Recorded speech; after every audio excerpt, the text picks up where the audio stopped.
ఇస్తారు కదా ఎట్లా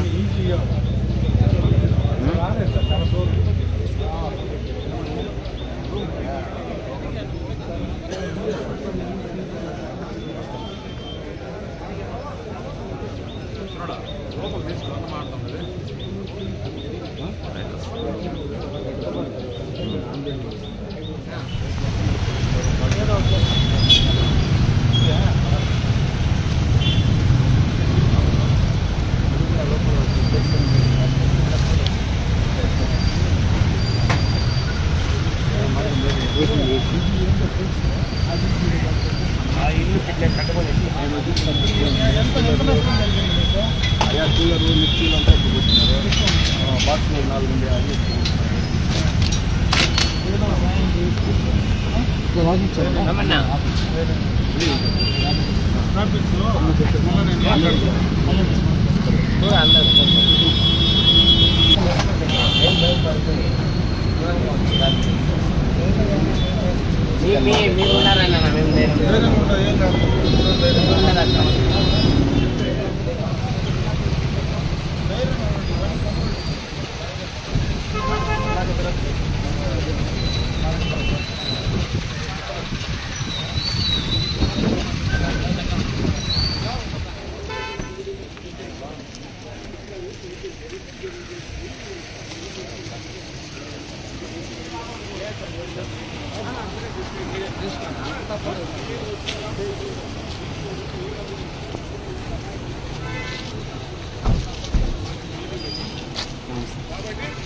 టోల్గేట్ దగ్గర ఉన్నా మస్తు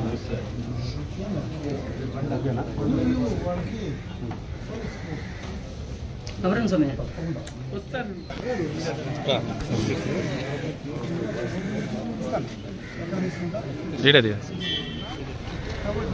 నేను ఉండే కొద్దీ నా చుట్టూనే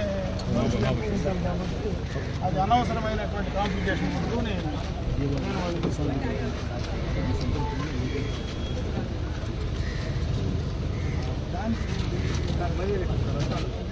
నిన్న వీకోటలో జరిగినటువంటి సంఘటన చాలా దురదృష్టకరమైనటువంటి సంఘటన.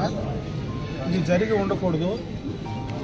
ఎప్పటి నుంచినా కూడా 3 రాష్ట్రాల మధ్యలో ఉండేటువంటి వీకోట్లో ఎప్పుడూ శాంతియుతంగా ఏనాటి మత ఘర్షణలు లేకుండా హిందూ ముస్లింలు రామ్ రహీం లాగా బాయిగా వ్యాపారాలు చేసుకొని బతికేటువంటి ఈ ప్రాంతంలో ఇటువంటి సంఘటన జరగడం నిజంగా కూడా చాలా బాధాకరం.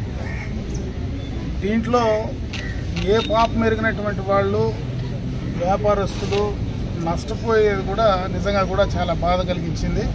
నేను కలెక్టర్ గారితో ముఖ్యమంత్రి గారి నోటీసు కూడా నిన్ననే తీసుకెళ్లడం జరిగింది. నిన్న జరిగినటువంటి సంఘటన తెలిసిన వెంటనే కలెక్టర్ గారిని ఎస్పీ గారిని నేను కొంచెం దూరంలో ఉంటే ఇద్దరిని కూడా రాత్రి ఇక్కడికి వెళ్ళమని చెప్పడం, ముఖ్యమంత్రి గారి నోటీసులో పెట్టడం, వాళ్ళు వెంటనే ఇక్కడికి రావడం, రాత్రి ఎంత లేట్ అయినా కలెక్టర్ గారు ఎస్పీ గారు దాదాపు ఈ యొక్క సంఘటనకు సంబంధించినటువంటి దాన్ని అలాగే మరి శాంతియుతంగా రాత్రి అంత లేటుగా కూడా చేయడం అనేది నిజంగా కూడా అధికారులను కూడా నేను మనస్ఫూర్తిగా కూడా ఈ కార్యక్రమానికి రావడానికి అభినందిస్తున్నాం. దీన్ని తగ్గించి ఈరోజు నార్మల్ స్టేజ్కి తేవాల్సినటువంటి పరిస్థితి కూడా ఉంది. నేను ఇక్కడ వీకోట్లో ఉండేటువంటి ముఖ్యమైనటువంటి వాళ్లకు అదేవిధంగా ప్రజలకు కూడా హిందూ ముస్లిం సోదరులకు కూడా నేను ఒకటే కోరుకుంటున్నా, మంది శాంతియుతంగా ఉండేటువంటి ప్రాంతం.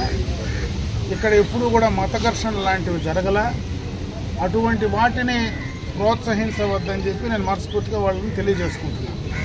ఈ సంఘటన ద్వారా నష్టపోయినటువంటి వాళ్లకు నష్టపరిహారం ఏదైతే జరిగిందో దాన్ని ఇప్పించడానికి ఖచ్చితంగా ముఖ్యమంత్రి గారి దృష్టిలో పెట్టడం కూడా జరిగింది. వెంటనే ఆ నష్టపరిహారం కూడా తీసుకురావడానికి తప్పనిసరిగా కూడా చర్యలు తీసుకోబోతాయని చెప్పి కూడా తెలియజేసుకుంటున్నా.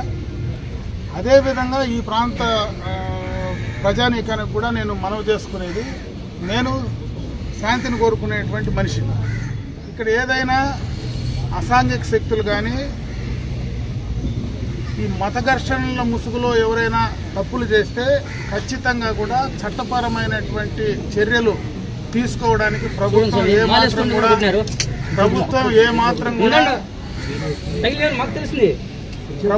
ఏమాత్రం కూడా వెనుకాడదని చెప్పి ఈ సందర్భంగా కూడా ఈ నోటీసుకు చెప్పడం కూడా జరుగుతుంది. అదేవిధంగా ఎవరికైనా ఈ ప్రాంతంలో నష్టం జరిగితే, అన్యాయం జరిగితే నేను ఎప్పుడూ కూడా అందుబాటులోనే ఉంటా. ఏ రాత్రైనా అపరాత్రైనా నేను రావడానికి సిద్ధంగా ఉంటా. ప్రభుత్వ పరంగా దాన్ని మీకు న్యాయం చేయడానికి ఖచ్చితంగా కూడా సిద్ధంగా ఉంటానని చెప్పి తెలియజేసుకుంటూ, మీరందరూ కూడా శాంతియుతంగా సంవయనం పాటించమని చెప్పి మరొక్కసారి వీకోట పట్టణమే కాదు, వీకోట మండలం చుట్టుపక్కల ఉండేటువంటి ప్రాంతాలందరూ కూడా దాన్ని ఆచరించమని చెప్పి ఎస్పీ గారికి కూడా చెప్పడం జరిగింది. దీనికి సంబంధించి ఇప్పుడే ఆ రెండు వర్గాలతో కూడా వాళ్ళు ఇప్పుడు సమావేశం ఏర్పాటు చేసి మాట్లాడడం కూడా జరుగుతుంది. దీన్ని న్యాయపరంగా తప్పు చేసినటువంటి వాళ్లకు ఏ రకంగా వాళ్ళపైన చట్టపరమైన చర్యలు తీసుకోవాలనో తప్పనిసరిగా తీసుకోవడం కూడా జరుగుతుంది. దీన్ని నార్మల్ స్టేజ్కి తేవడానికి ఒక పీస్ కమిటీని కూడా ఏర్పాటు చేయమని చెప్పి కోరడం జరిగింది. ఈరోజు ఇరు వర్గాలతో మాట్లాడిన తర్వాత ఒక పీస్ కమిటీని కూడా ఏర్పాటు చేసి ఈ ప్రాంతంలో శాంతిని నెలకొల్పడానికి ఆ కమిటీ పూర్తిగా కూడా బాధ్యత తీసుకొని చేయడం జరుగుతుందని తెలియజేసుకుంది.